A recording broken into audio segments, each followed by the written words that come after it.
Beware the antlers when traveling through the Norwegian countryside. Written by Cheb1337.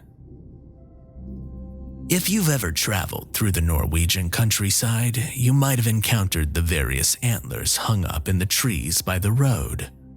There are hundreds of these large moose antlers nailed to the massive pine trees that populate the inland wilderness, stretching on for miles. They are usually found hanging from the middle of the trunks where they're in clear view of the road. Some of them are even brightly colored and sport fun patterns.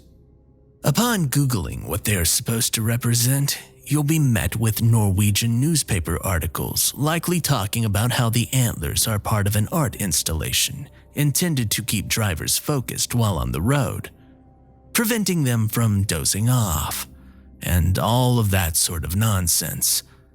But that's not the real reason that they're there. It's not what the locals will tell you anyway. My story begins on the 25th of September this year.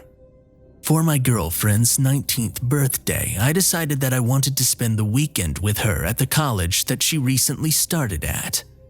We hadn't seen each other in over a month, and the long-distance relationship life proved to be surprisingly more lonely than I had initially anticipated. Since most of my close friends had also left town for studying, I was left with a feeling of loneliness that I had never felt before.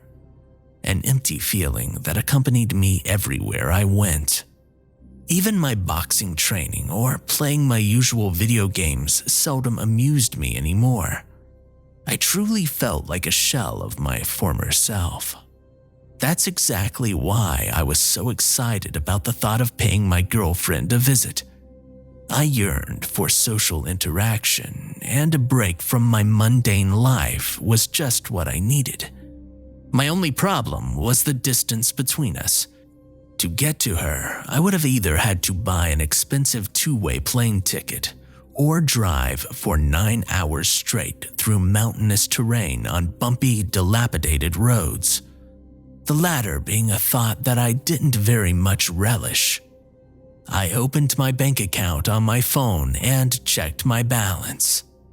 I sighed as I realized I had no other choice than to ask my parents for permission to borrow the family car. After what felt like hours of persuasive arguing, they gave me a hesitant go-ahead, and my dad reluctantly tossed me the keys.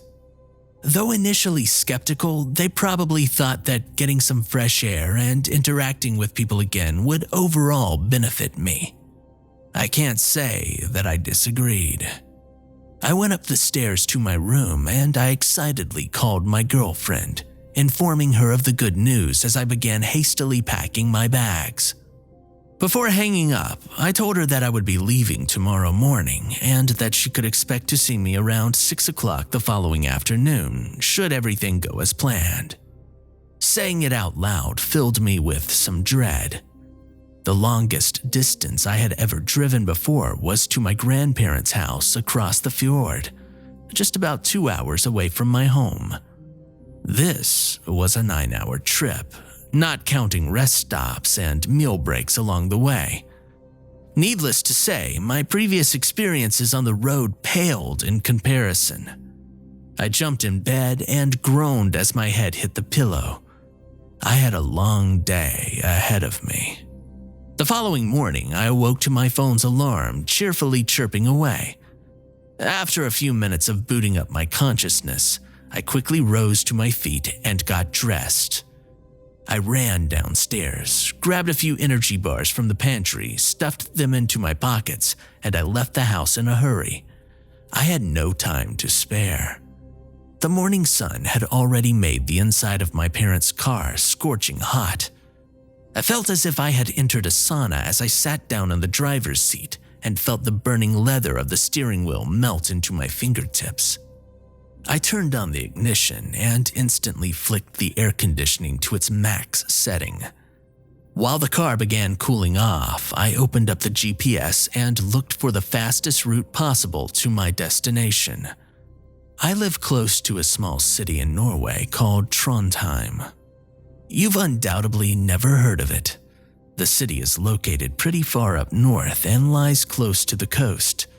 Meanwhile, my girlfriend's new college is located just outside of Oslo, the country's capital. The only thing separating us was more than 500 kilometers of mountains, forest, and rundown highways. What's not to love? The GPS calculated a route that ran straight down the country as cleanly as it could.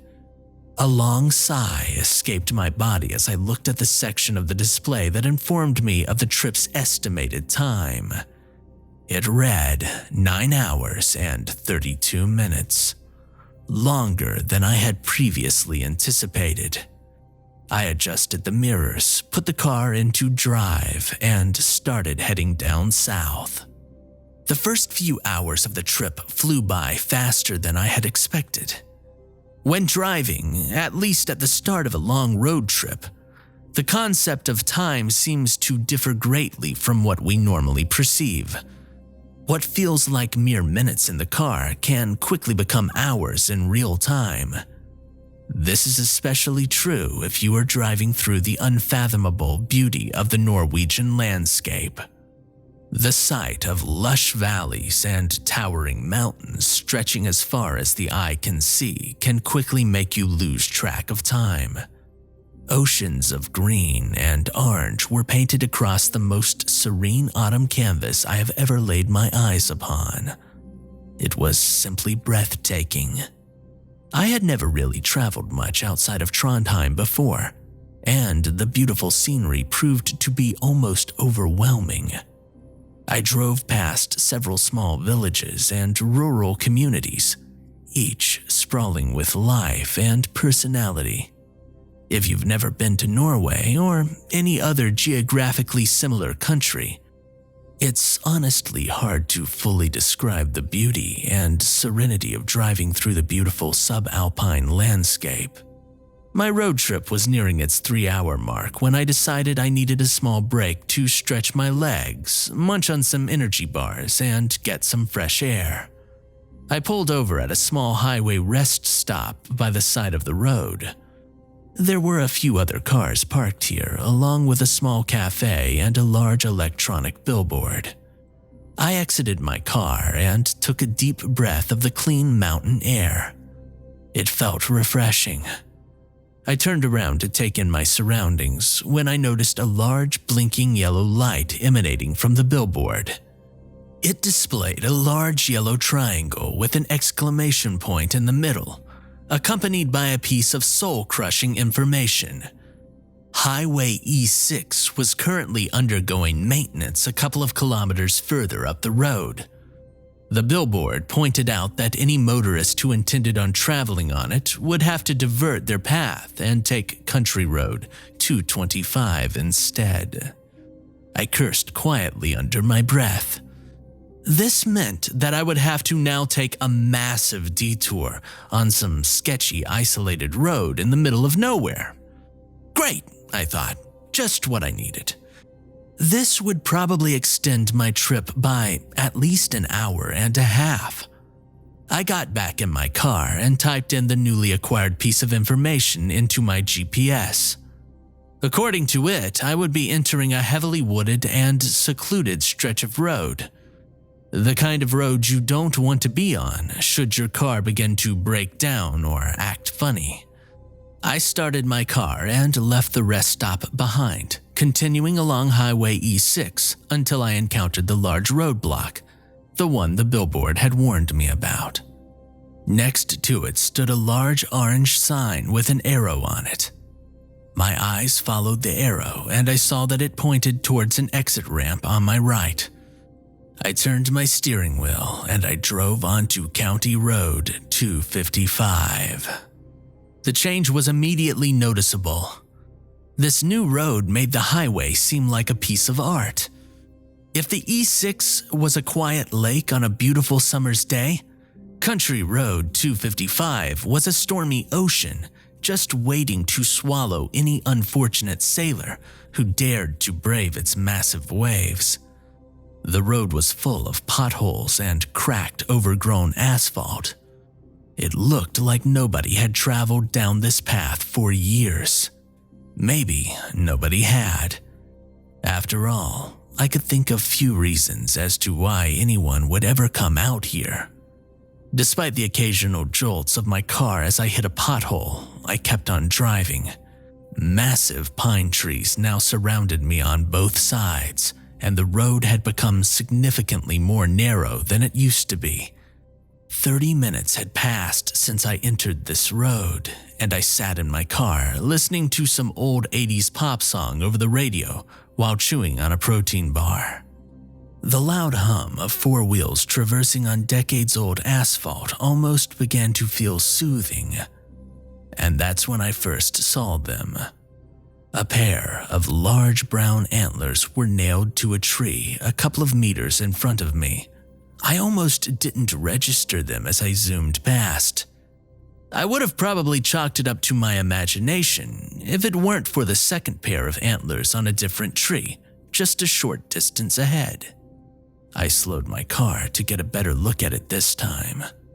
This set of antlers sported a peculiar pattern of black stripes that ran diagonally down the pair. Across the road, my eyes laid upon yet another set of antlers. These were colored in a bright blue polka dot pattern. Then I noticed another pair. These were bright red in color. My car came to a full stop as I investigated the strange road markings. More and more of them seemed to come into view, each donning their own unique color and pattern. The forest was full of them.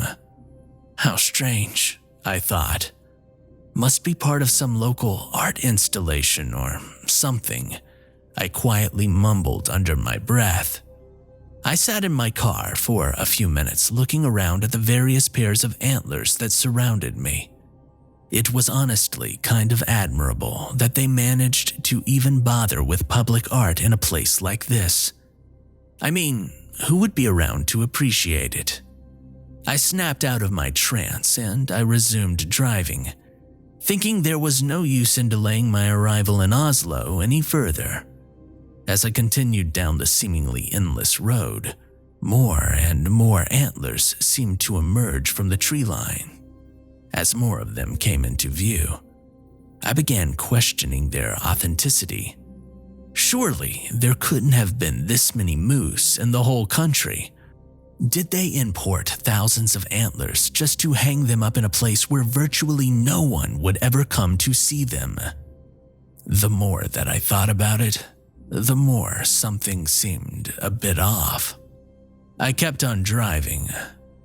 As I made my way further down the road, I noticed less and less of the colored antlers.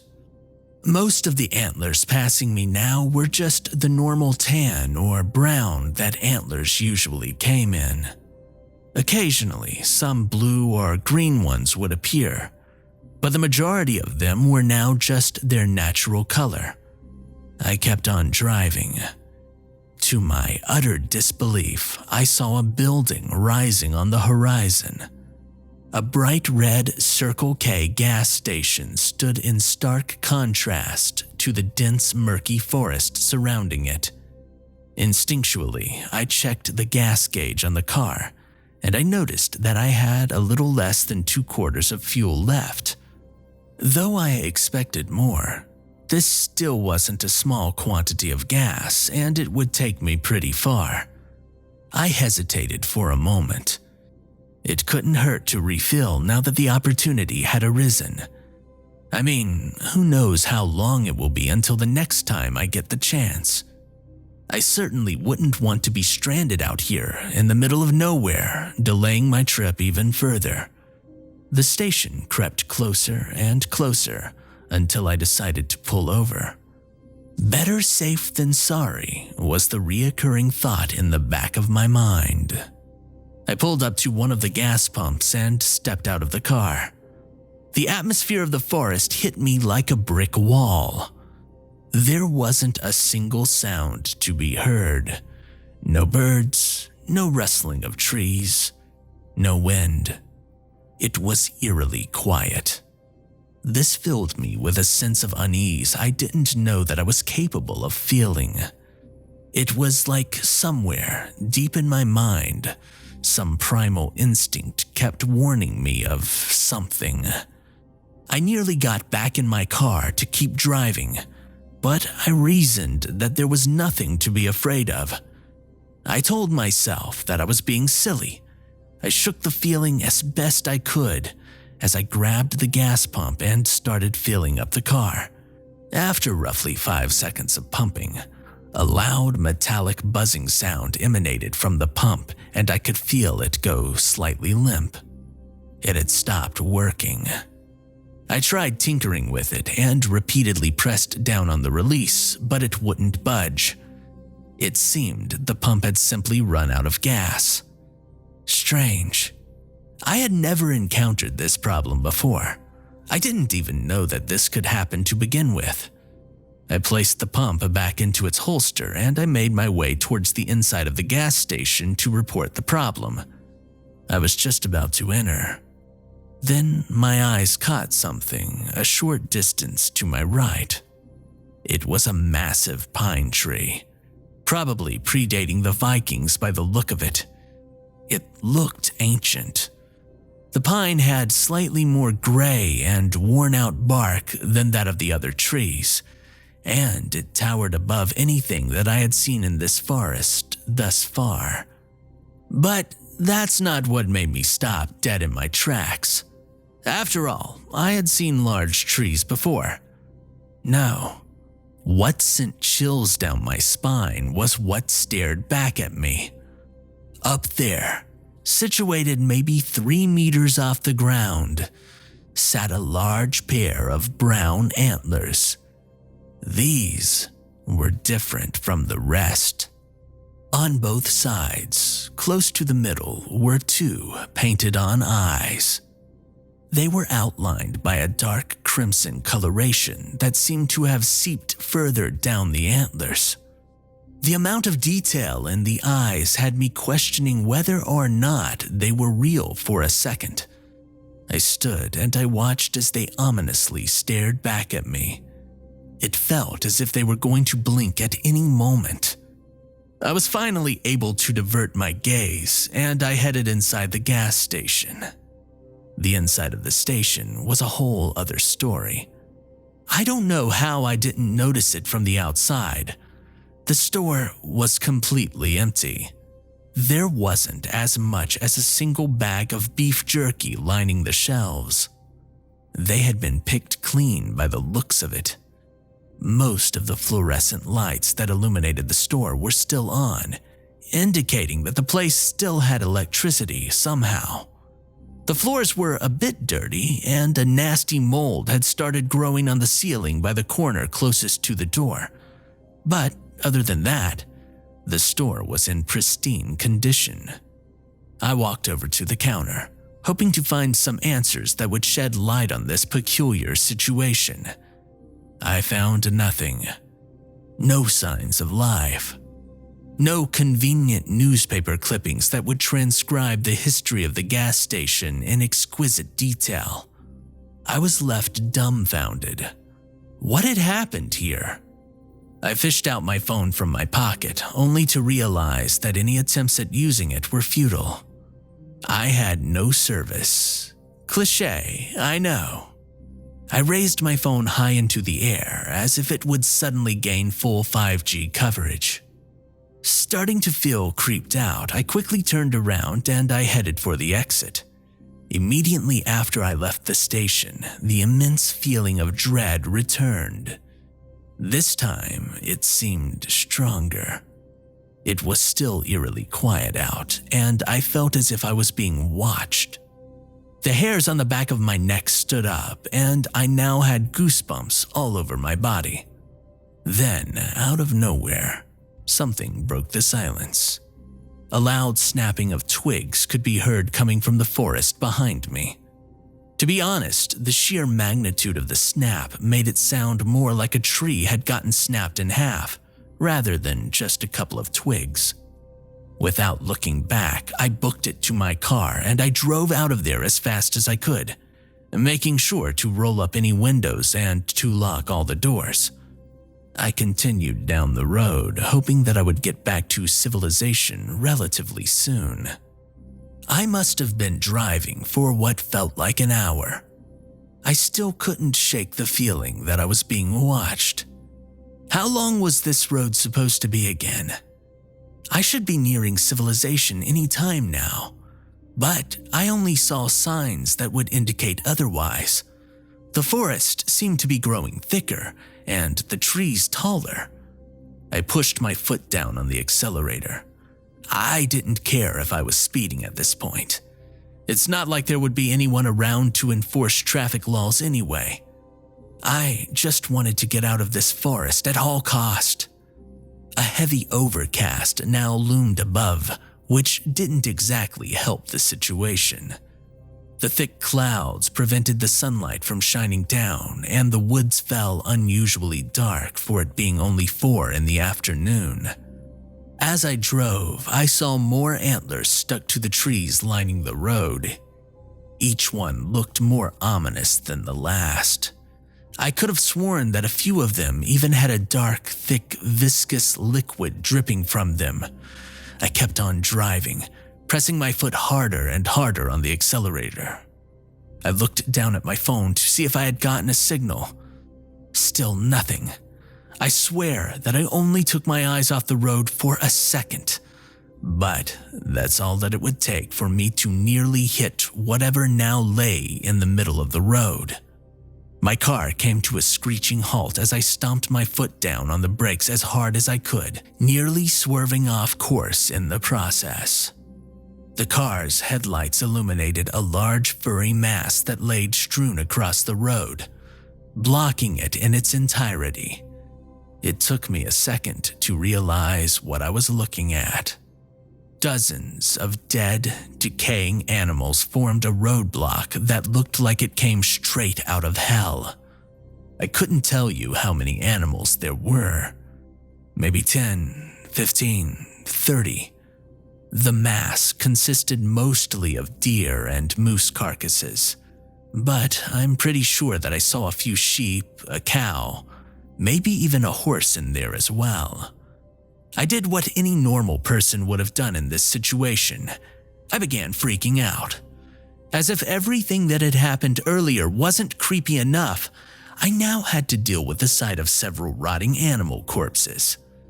Even worse, there was nothing that I could do. The road was completely blocked. Attempting to drive past it on either side would likely result in my car getting stuck in some ditch, worsening the situation by tenfold. Once I had collected most of my nerves, I sat pondering upon what my next course of action would be. Obviously, there was no way that I wanted to step out of my car. I had seen enough horror movies to know what happens to people in these kinds of situations. I thought about driving back the way I had come, yet again passing the gas station and continuing until I reached the highway, somehow finding an alternative route to Oslo that didn't involve me getting killed by some depraved serial killer or forest monster. That thought quickly faded as I realized that I wouldn't have enough fuel for the trip. I looked at the gas gauge and I saw that I only had less than a quarter left of juice. This was bad. I could have sworn that I had more. I wouldn't be able to make the trip back, and getting stuck out here in the dark seemed like a worst-case scenario. Even if I got past the roadblock, I still wasn't sure if I would have enough gas to reach civilization beyond it. Eventually, I realized I had to take action.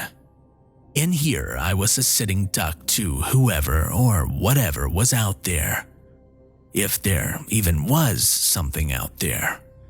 To ease up the situation, I reasoned that this might all just be a creepy coincidence. Apart from what sounded like a large tree snapping in half back at the gas station, I really hadn't seen any indication of life. Sinister in nature or not, I hadn't even heard the song of birds. Perhaps the forest was really abandoned. Yeah, that was probably it. I'm just being overly paranoid. The result of listening to too many scary campfire stories as a kid. I scanned the pile of mutilated animal corpses and I noticed that I might actually be able to move a few of them out of the way, just barely enough to squeeze through with my car. The right side of the blockade seemed to be comprised of smaller animals, and I decided that if I could just move a few of them out of the way, it would be enough for me to hightail it out of there. I reluctantly opened my car door and stepped outside, immediately regretting my decision. The smell. Oh God, the smell. I don't know what I expected, but the smell of dozens of rotting animal corpses didn't exactly go easy on the nose. The stench of decay made every fiber of my being want to puke. I tried suppressing my violent bowel movements as best as I could. I took a couple of deep breaths and I made my way towards the pile. Halfway to the pile, I jumped as I heard the recognizable sound of wood snapping in the distance. The same sound I had heard back at the station. I kept walking. Unsurprisingly, the closer I got to the pile, the worse the smell got. Despite this, I pushed through as I grabbed the hind legs of a deer and began dragging it out of the way. Another large snap sounded, this time way closer. I paid no attention to it and strenuously tugged at the decaying deer carcass. These things were much heavier than they looked. I managed to drag it off the road just as another loud sound could be heard, this time even closer. I recognized the distinct sound of a tree cracking, and I saw a tall pine tree fall out of the tree line and land on the road I came from, a small distance behind my car. Whatever was responsible was closing in. My heart sank at the thought. I was suddenly filled with a sense of urgency as I grabbed yet another set of animal legs and desperately began tugging. A new set of twigs snapped. This time, it was alarmingly close. I looked back to the dense woodland next to my car, and I saw the dark, shadowy silhouette of something big moving through the underbrush. I could feel the panic start to set in. Through sheer adrenaline-infused strength, I launched the deer off the road. Just as I was about to turn around and head back to the car, I heard the sound of heavy hoofed footsteps behind me. I could feel the ground shake a little with each step. By the clacking of the sound, I could tell that whatever they belonged to had now made its way onto the asphalt. I stood frozen in fear. A large exhale slithered out of the thing behind me. The sound reminded me of a snorting horse, only more guttural and distorted. The heat of the thing's breath had reached the back of my neck, and I wanted to scream at the top of my lungs. My heart began beating so fast that I felt as if it would burst out of my chest cavity at any moment. I finally mustered up the courage to turn around, and my eyes were laid upon the most gruesome monstrosity I had ever seen. Have you ever had a nightmare or an experience so terrifying that you weren't even able to scream? Have you ever encountered an immense feeling of horror so excruciatingly dreadful that it overwhelmed your entire body? That's exactly how I felt as I turned around to look at the creature that now stood between me and my ticket out of here. Partially illuminated by the headlights of the car, I could only describe the beast's shape as vaguely moose-like in appearance. Putting heavy emphasis on the word vaguely, it was large, very large, at least double the height of my car, along with 2 hoofed limbs. 2 large hairy appendages protruded from each side of the creature's torso, reaching down to the ground.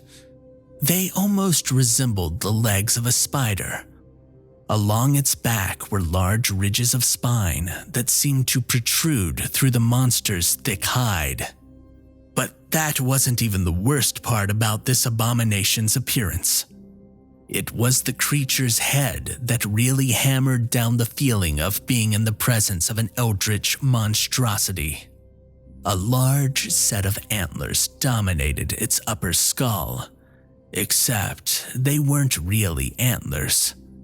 They looked more like a set of massive bony human hands altered to mimic the antlers of a moose. Some of the gaunt fingers were even freakishly elongated to further sell the look. The creature had no eyes, not real ones anyway. Instead, two large oval markings seemed to be painted onto the antlers. It reminded me of those fake eyes cobras and certain insects have that are used to intimidate would-be predators. Lastly, the creature's lower jaw consisted of two long deer-like mandibles that were equipped with several long rows of long, spindly, serrated teeth. Before I had a chance to react, the bestial figure screeched and began rapidly crawling towards me. When I say crawling, I mean it. Each of its 6 limbs bent down at awkward angles and began unnaturally scurrying my way. It was fast. I could hear the snapping of bones coming from the creature as it moved. Each appendage seemed to have a will of its own, dragging the rest of the monster with it. It looked unnaturally contorted. In an act of pure desperation, I ducked into the pile of rotting animals behind me and buried myself deep in the decomposing flesh, hoping that the creature would eventually lose track of me and give up. In retrospect, it probably wasn't the brightest idea, but I figured I stood no chance of outrunning it, especially not in the dense woodland. Whatever this thing was, it would be perfectly adapted for pursuit through dense underbrush, something that I was not. My sanctuary didn't last for long as I saw one of its spider-like appendages strike down in the flesh right next to me. I could hear guttural vocalizations escape from its mouth as it began frantically searching for me. It sounded horrible.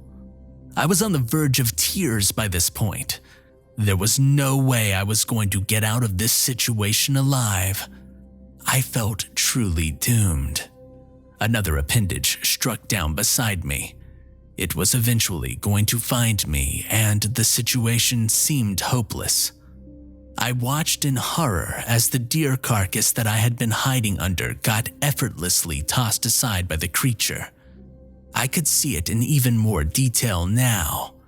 Its dark, thick hide looked cracked and worn down, a texture very reminiscent of tree bark. It had noticed me. The beast tilted its head downwards, and I could feel its artificial eyes on the antlers staring into my soul.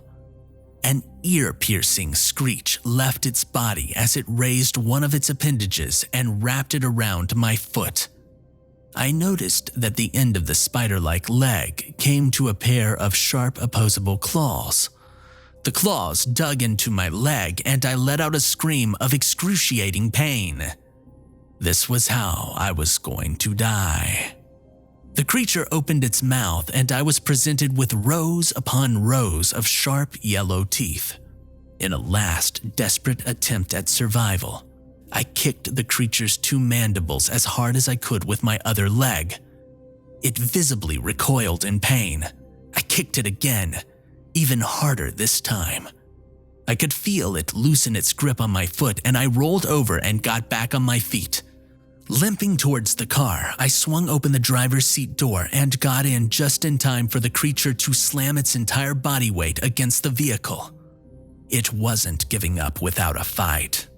I slammed down the accelerator with my foot and sped through the opening in the roadblock that I had previously cleared. I could feel the ground shake behind me as I looked in the rearview mirror, and I saw the massive beast in hot pursuit. I was going well over 100 kilometers an hour by now, but my assailant only seemed to be coming closer and closer. This should have been impossible. How was it moving so fast? I sped up even more. I could hear the roar of the engine as it probably produced the fastest moving car in Europe at the moment. I prayed to every god imaginable as I looked to my left and I saw the galloping creature had caught up to the car and was now running beside it. It turned towards me and I could have sworn I saw a sickly and contorted smile beginning to form around its mouth. I started cursing, contemplating just crashing the car into a tree so that my death would at least be swift and relatively painless. I closed my eyes and I braced for the inevitable attack. Seconds, maybe even minutes had gone by before I realized that it never came. I was completely fine, still driving along the road. I looked back at the rearview mirror and I saw that the creature had just stopped in the middle of its tracks. It was just standing there as if suddenly it had decided that I wasn't worth the effort.